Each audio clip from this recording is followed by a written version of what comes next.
Hello నమస్తే. నేను journalist Srinivas. ఈరోజు న్యూస్ అనాలిసిస్‌లో ముందుగా సాక్షి పేపర్‌లో వార్తలను చూద్దాం.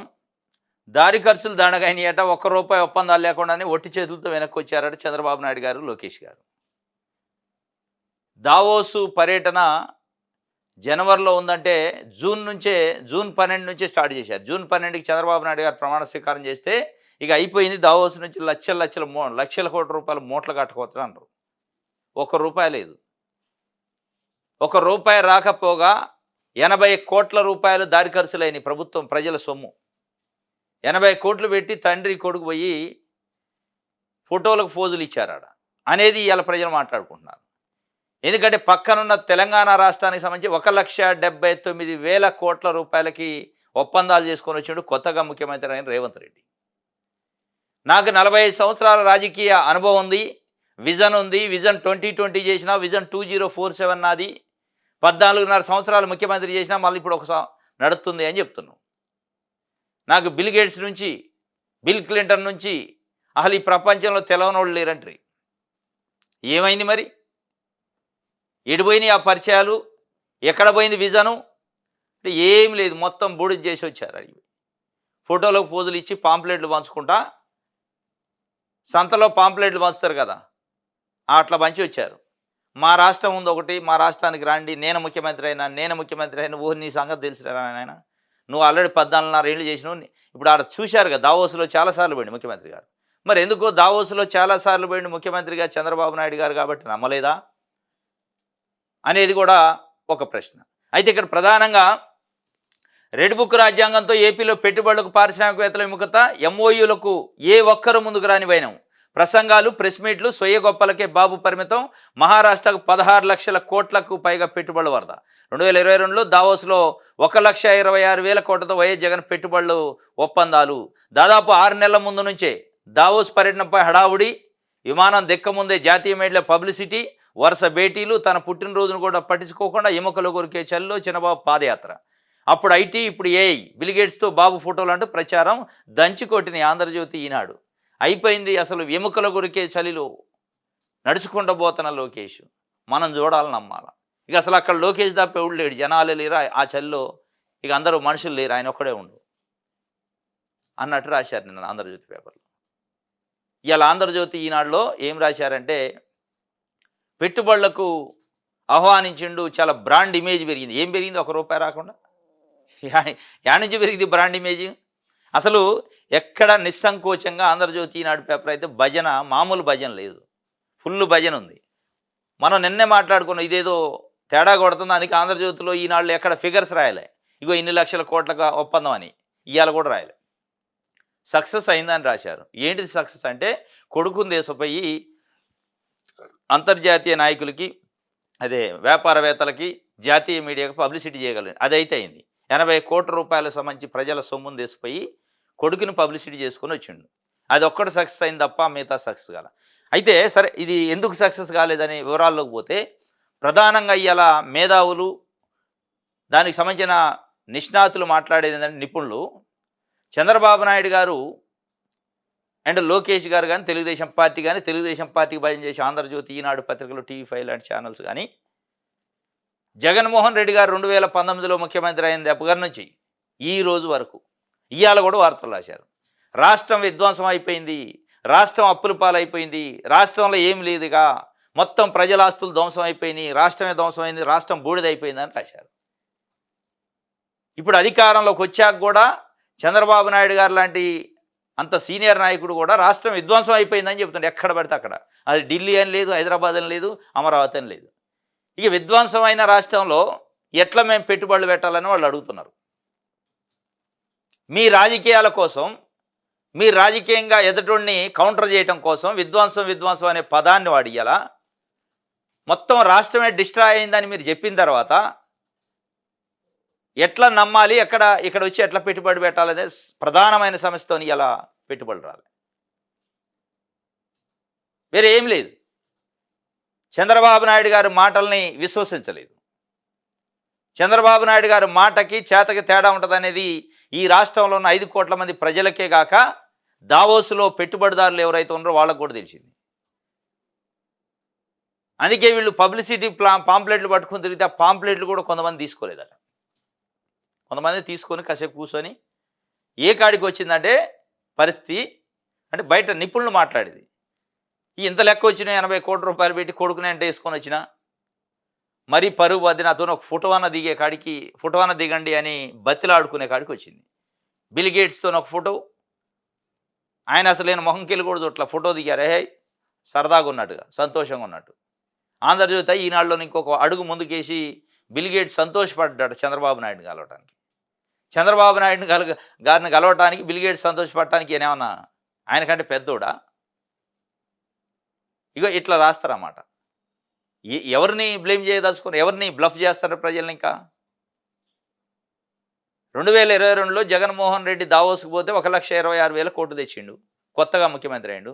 ఇవాళ 2025లో పక్క రాష్ట్రం తెలంగాణ రాష్ట్ర ముఖ్యమంత్రి, కొత్తగా ముఖ్యమంత్రి అయిండు, యువకుడు.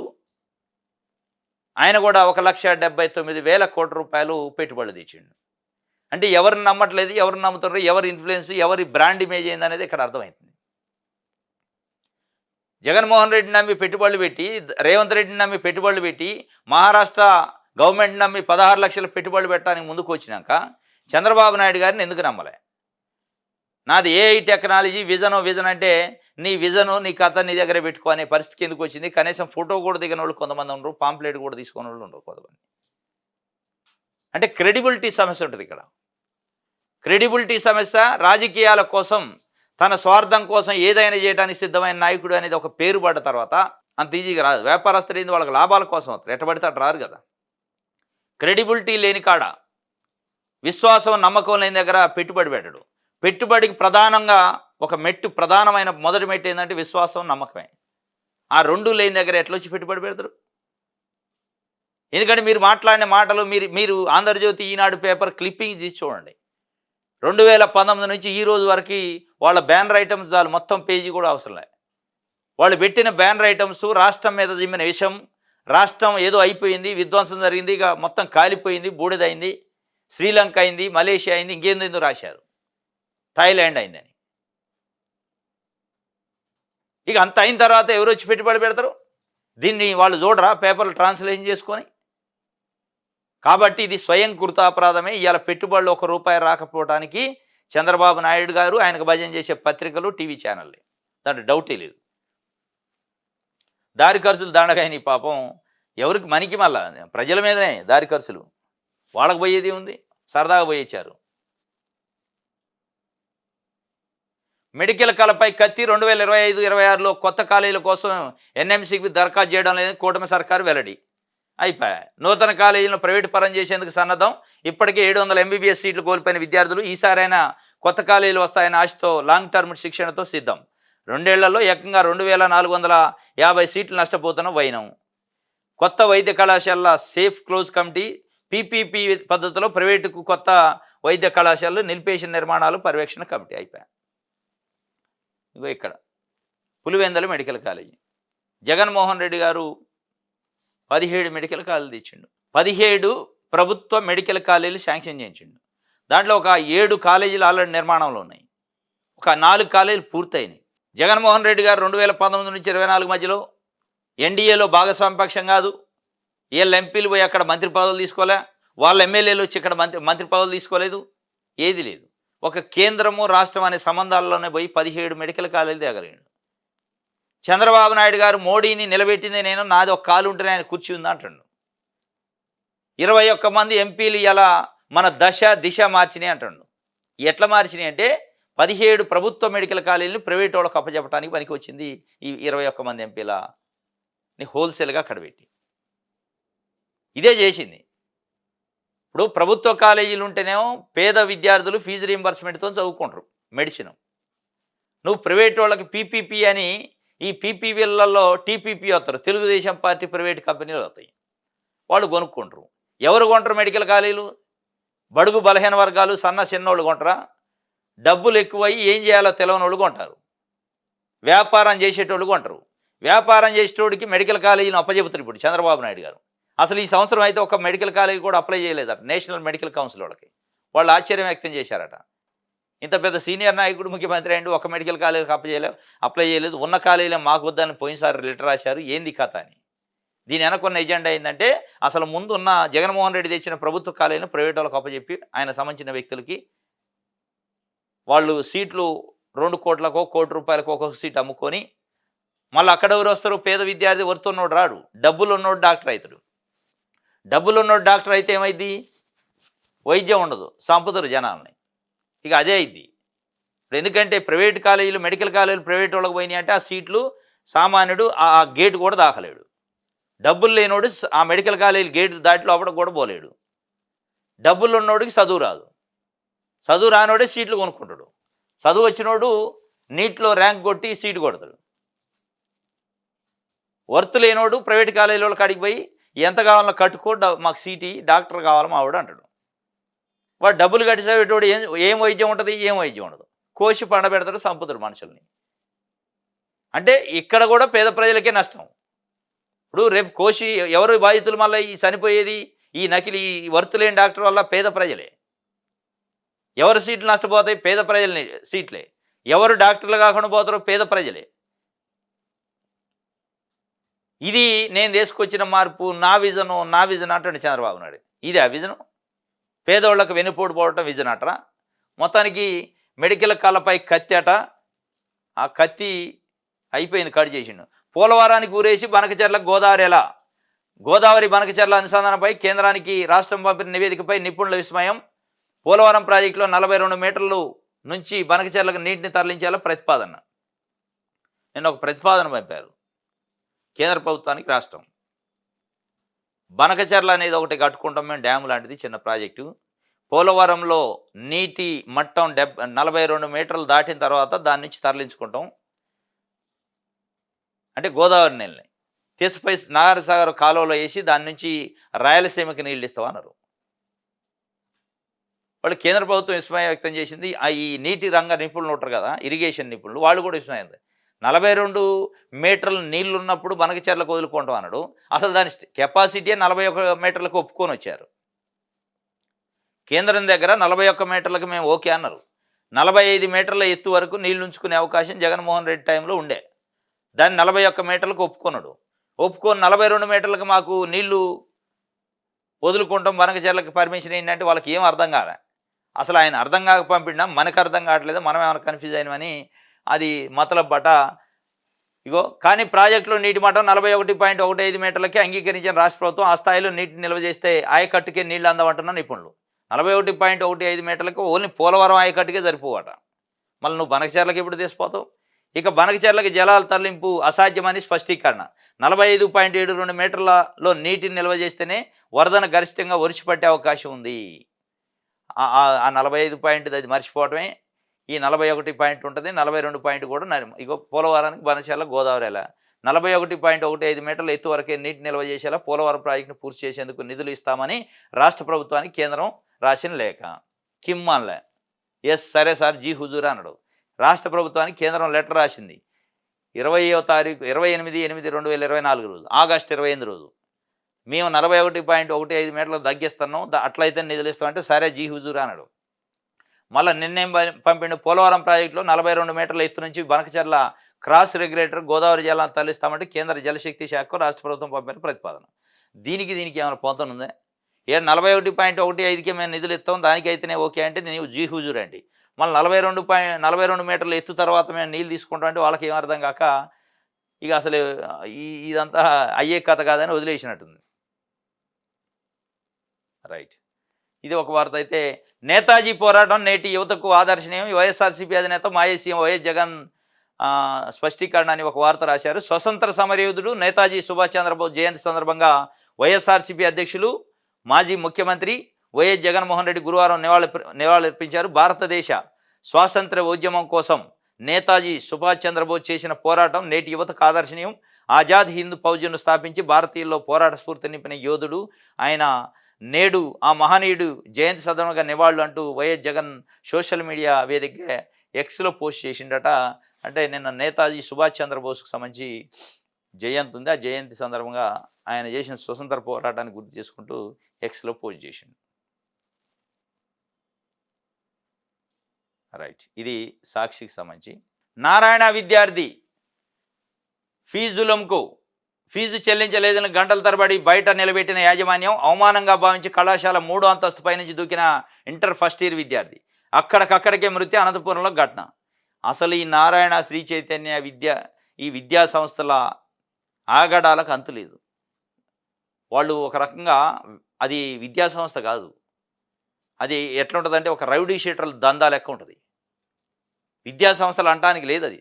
ఫీజుల కోసం ఒక డెన్లు ఉంటాయి కదా, రౌడీ షీటర్లు, డాన్లు ఉంటారు కదా, అట్లా చేస్తారు వాళ్ళు. లోపలికి ఎంటర్ కానియరు, చిత్రహింసలు పెడుతున్నారు పేరెంట్స్ని, విద్యార్థుల్ని. ఆ చిత్రహింసల్లో భాగంగా మొన్ననే శ్రీ చైతన్య విద్యార్థిని ఒకళ్ళు చనిపోయారు. గోశాల అని విజయవాడ దగ్గర, కంకిపాడు దగ్గర. అది మరిచిపోకముందే నిన్న అనంతపురంలో మళ్ళా నారాయణ విద్యా సంస్థలో సంక్రాంతి సెలవులకు పోయిండట బాబు. పాపం వాళ్ళ బ్రదర్ వచ్చి దింపిపోయిండట. నువ్వు ఫీజు చెల్లించలేదని 10 మంది ముందు నిలబెట్టి తిట్టారట.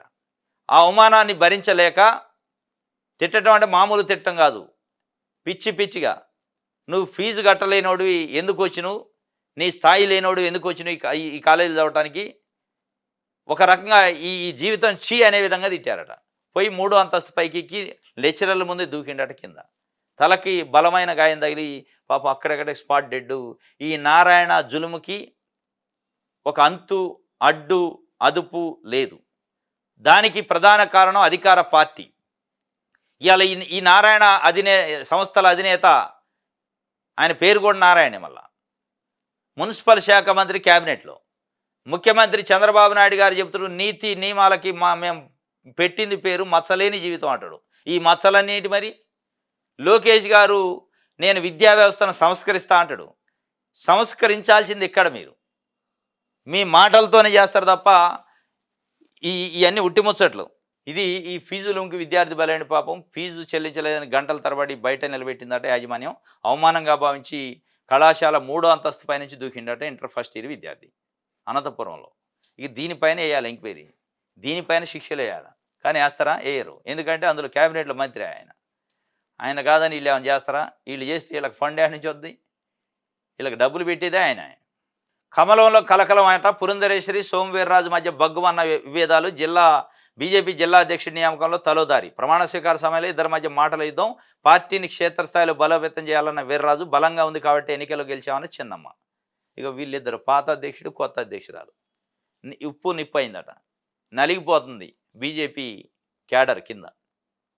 పురంధరేశ్వరికి సోమవీర్రాజు గారికి పడట. జిల్లా అధ్యక్షుడి నియామకంలో పార్టీని క్షేత్రస్థాయిలో బలోపేతం చేయాలని సోమవీర్రాజు గారు అంటే, బలోపేతంగా ఉండబట్టే ఎంపీలు గెలిచిన, ఎమ్మెల్యేలు గెలిచిన, ఎన్నికల్లో గెలిచిన, నేను అధ్యక్షురాలు ఉండబట్టే అని ఆమె చెప్పిందట. నీకు అంత సినిమా లేదు, పొత్తులలో మనమేదో అక్కడ చంద్రబాబు నాయుడు గారిని అమిత్ షా గారు వాళ్ళు బనాయించి తీసుకుంటే గెలిచినాం తప్ప నీకు అంత సినిమా లేదని చెప్పారట. అంటే ఎట్లా ఉంది బీజేపీ పరిస్థితి అనేది అర్థమవుతుంది. ఇది కమలంలో కలకలానికి సంబంధించి ఇది సాక్షి పేపరు. విశాలాంధ్ర రాసింది దావోస్ టూర్ సక్సెస్. దేంట్లో సక్సెస్? ఫోటోలు దిగడానికి, స్టిల్స్కా, లోకేష్ గారిని హైలైట్ చేయడానికే. దేంట్లో సక్సెస్ అయింది? ఏం సక్సెస్ కాలే. అంటే విశాలాంధ్రకి సక్సెస్ లెక్క కనిపించింది. ఆంధ్రజ్యోతి చూద్దాం, దీంట్లో ఏం భజన రాసిండు. ఆంధ్రజ్యోతి ఏం రాసిండంటే, గదుల్లోనూ గోలుమాలు గోవింద, టీటీడీ కాటేజీలు గెస్ట్ హౌస్లు బుకింగ్లో స్కాము, జగన్ జమానాలో భారీ కుంభకోణం. ఇక డబ్బులు రాలేదు కాబట్టి ఇది రాసిండు. డబ్బులు వచ్చి ఉంటే దావోస్లో 1 లక్ష కోట్లతో ఒప్పందం జరుగుతుంటే ఇదంతా అదే ఉండేది. అది లేదు కాబట్టి ఏదో ఒకటి చెప్పాలి కాబట్టి గదులు అట. ఈ గదులు ఉడికి కావాలా? దీంట్లో జరిగింది ఏం కావాలా? ఈ పేపర్లో రాయకపోతే చంద్రబాబు నాయుడు గారు నీ చేతుల మనిషేనా? ఆయనకు ఫోన్ చేసి చెప్పే, లేకపోతే ఒక లెటర్ రాతెప్పాయి, ఇగో జగన్మోహన్ రెడ్డికి ఇవన్నీ అక్రమాలు చేసిన పనులు తీసుకో యాక్షన్ అని. నిజంగా ఉంటే ఇక లేవు కాబట్టి ఈ బట్టగాల్చి మేదేసే కార్యక్రమం. నిజంగా ఇలా అధికారం పూర్తిగా ఉంది కేంద్రంలో, రాష్ట్రంలో. ఏదంటే అది ఎంక్వైరీ చేసుకోవచ్చు. ఎవడాపుతుండు? చేయండి. ప్రజలకు నష్టం చేసిన జగన్మోహన్ రెడ్డిని ఎందుకు వదిలిపెడతారు? ప్రజలకు నష్టం చేసి అనేక స్కాములు చేసిండని పేపర్లో రాసే బదులు మీ చేతిలో ఉన్న ప్రభుత్వమే కదా, మీరు ఎంక్వైరీ చేపిస్తే అయిపోద్ది కదా. ఆయన అవినీతి ఏదో బయట పెట్టొద్దని ఏ ప్రజలు అడిగారు మిమ్మల్ని? పేపర్లో రాసి అంటే ప్రభుత్వం వీళ్ళకి సంబంధమే లేనట్టుగా పేపర్‌లో రాయకపోతే జగన్ జమానాలో భారీ కుంభకోణం అయితుంటే ఏం చేస్తున్నావు మరి నువ్వు? లెటర్ రాస్తే పాయె. 8 నెలలు అయ్యా గవర్నమెంట్ వచ్చి. లెటర్ రాసి అందరిని తీసిపోయి జైల్‌లో ఎత్తే పాయె. ఎవరన్నా వద్దంటున్నారా? నిజంగా జరిగుంటే? ఇయన్నీ ఏందంటే డొంక తిరుగుడు వ్యవహారం. ఈడ దావోస్‌లో ఫెయిల్ అయింది. దాని గురించి రాయకుండా ఇదే. ఇగో మళ్ళీ ఏపీ బ్రాండు. దావోస్ హౌస్‌లో బయటపడ్డ మన ఎనర్జీ. ఏది ఫోటోలు దిగే ఎనర్జీయా? ఏది ఒక్క రూపాయన్న రాశారా ఈడ? ఐటీ నుంచి ఏఐ వరకు డేటా సెంటర్ల నుంచి గ్రీన్ ఎనర్జీ, హైడ్రోజన్ హబ్ వరకు ఏపీలోని విస్తృతమైన అవకాశాలపై ప్రచారం చేసి వచ్చారట. పాంప్లెట్లు పంచి వచ్చారు. సంతలో పాంప్లెట్లు పంచుతారు కదా! ఇప్పుడు మనకి బజార్‌లో ఎమ్మట వస్తారు సబ్బులు, షాంపూలు ఇంకేదో పట్టుకొని మహిళలకి ఇట్లా వస్తా ఉంటారు. మీ మార్కెటింగ్ కోసం మాది మంచిగా ఉంటుంది సార్ సబ్బులు బాగుంటాయి మాయి. మా ప్రొడక్టు నంబర్ 1 కొనండి అని. ఒక్కడాడు మొహం కూడా చూడరు చాలామంది. వెళ్ళిపోతూ ఉంటారు. ఫ్రీ ఇస్తాం 4 అవసరమైతే. అవి చెప్పారు పాపం నారా లోకేష్ గారు అని. మా దగ్గరికి మస్తున్నాయి భూములు ఉన్నాయి, నీళ్లు ఉన్నాయి, కరెంట్ ఉంది, అన్నీ ఇస్తాం మీకు ఉచితంగా రండి రండి అంటే వాళ్ళు మొహమాట పెట్టారట. ఇక చివరికి ఒక ఫోటో అయితే దిగారు. ఈ ఫోటోలు అయితే ఫుల్ దిగారులే. ఫోటోలు మయమయ్య ఫోటో అన్న ఒకటి దిగండి, ఒకటన్న దిగండి అంటే దిగారు. ఇదే మళ్ళీ ఏపీ బ్రాండ్ అనే ఆంధ్రజ్యోతికి బ్రాండ్ లెక్క, ఎనర్జీ లెక్క కనపడది. పక్క రాష్ట్రం రేవంత్ రెడ్డి గారు 1,79,000 కోట్లు తెస్తే అది బ్రాండ్ లెక్క కనపడలే. ఇది బ్రాండు, ఇది ఎనర్జీ. ఫోటోలు దిగటం కూడా. వైసీపీ వలలో పడొద్దు డిప్యూటీ సీఎం డిమాండ్లు.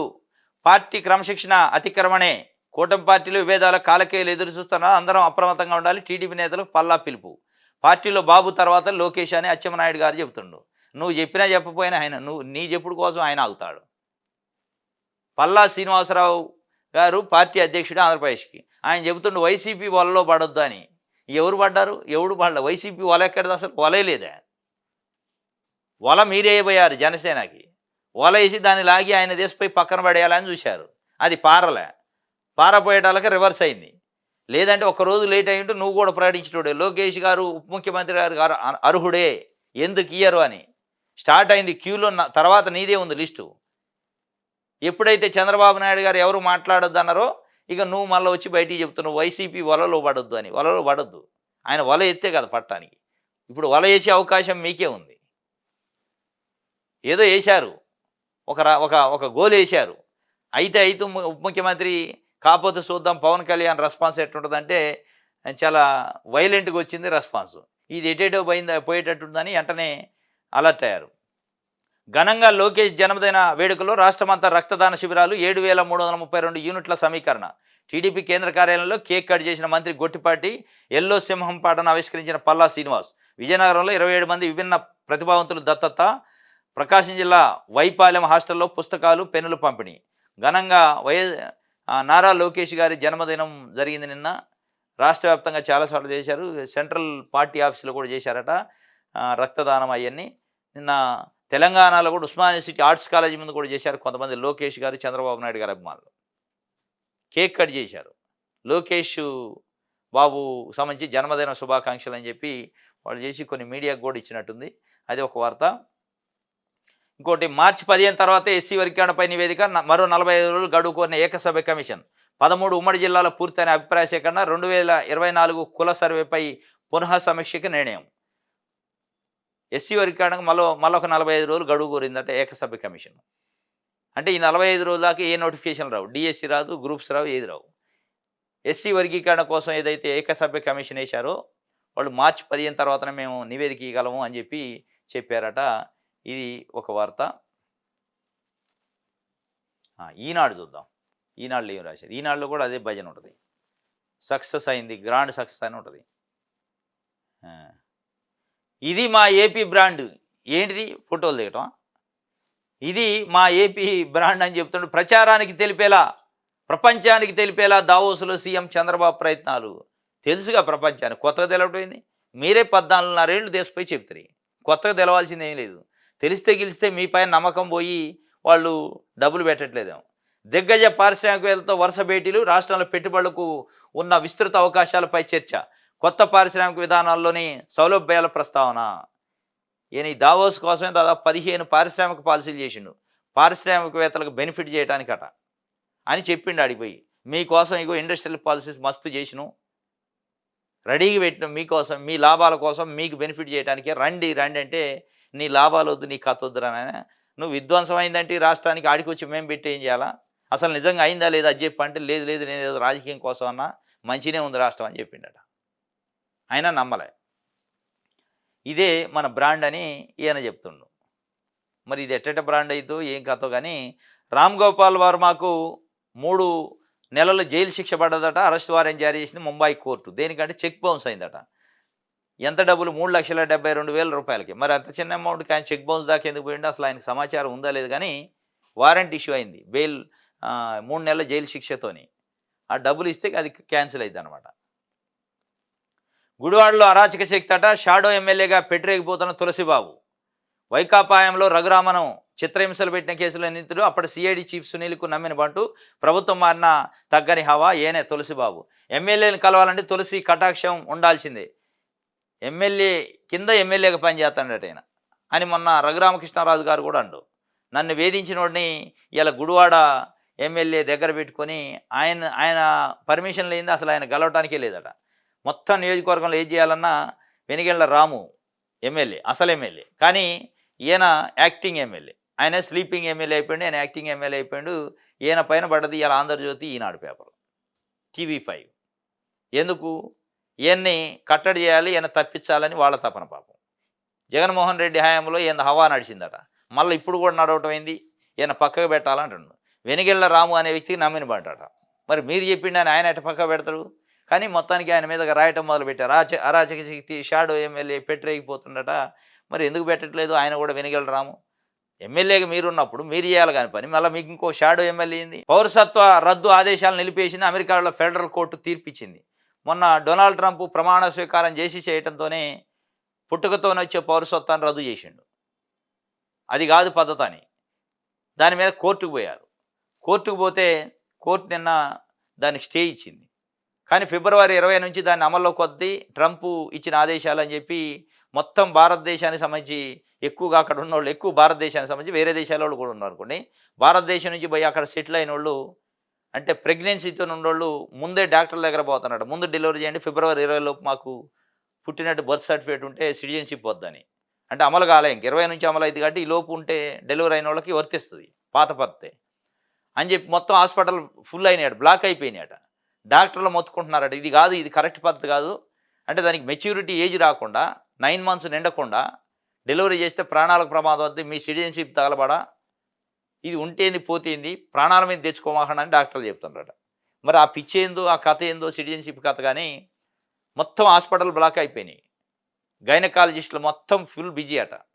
కొయ్యండి, పొట్టలు కోసి అవసరం అయితే డెలివరీ చేయండి, పుట్టినట్టు చేయండి అని. నెలలు నిండాలిగా, 7 నెలలు నిండకుండా ఎడ చేస్తారు? 9 నెలలు నిండాలి, మంచిగా పుష్టిగా ఉండాలండి. మీ మీ గ్రీన్ కార్డుల కోసం లేదా మీ పౌరసత్వం ప్రెస్టేజ్ కోసం పుట్టే బిడ్డల్ని ఇబ్బంది పెట్టమాకండి. దిశ ప్రపంచ వేదికపై ఏపీ బ్రాండ్ అట. అది లేదు మన లేదు ఉటితే కానీ మంత్రి లోకేష్కు చిరంజీవి, పవన్ కళ్యాణ్ విషయం చెప్పారట. సోషల్ మీడియాలో షూట్ చేసిన మెగా బ్రదర్స్ అన్ని ప్రయత్నాల్లో విజయం సాధించాలని ఆకాంక్ష. ఈ ప్రపంచ వేదికపై ఏపీ బ్రాండ్లో పవన్ కళ్యాణ్ చాలా తెలివిగా తప్పించుకోండు. ఆడు వచ్చేది లేదు, పోయేది లేదు, మనకు ఎవడు పెట్టుబడులు పెట్టరాని ఆడికి పోయి బదనంగా ఆటం కట్టి ఏడుండి మంచిగా పేరు దక్కించుకోవచ్చు అని దాంట్లో ఎక్కడ ఇన్వాల్వ్ కాలే. ఇన్వాల్వ్ కాకుండా అరవకుండా ఉండు, మంచి పని చేసిండు. బదనామం మూట కట్టుకోవడం తప్ప ఏం లేదు. ఆడు వచ్చేది లేదు, పోయేది లేదు కదా, ఆడ నిధులు లేవు కదా. ఉంటే నిజంగానే పోయినా. ఇక పౌరసత్వ భయం, ముందస్తు ప్రసవాలు, ఆసుపత్రులకు భారతీయుల జంటల క్యూ, అగ్రరాజ్యంలో అరుదైన దృశ్యం. అమెరికాలో జన్మతః పౌరసత్వ రద్దుపై కలవరం, ట్రంప్ నిర్ణయంతో భారతీయుల గుండెల రైళ్లు. ఫిబ్రవరి 20 తర్వాత కొత్త రూల్స్ అమల్లోకి, డెడ్ లైన్కి ముందే పిల్లలను కనేందుకు ఆరాటం. అయినా కోర్టు తీర్పే ఇచ్చిందిలే. ఇది ఆంధ్రప్రభకు సంబంధించి. ఇది ఈరోజు న్యూస్ ఛానల్స్. రేపు తాజా వార్తలతో తిరిగి కలుసుకుందాం. Thank you.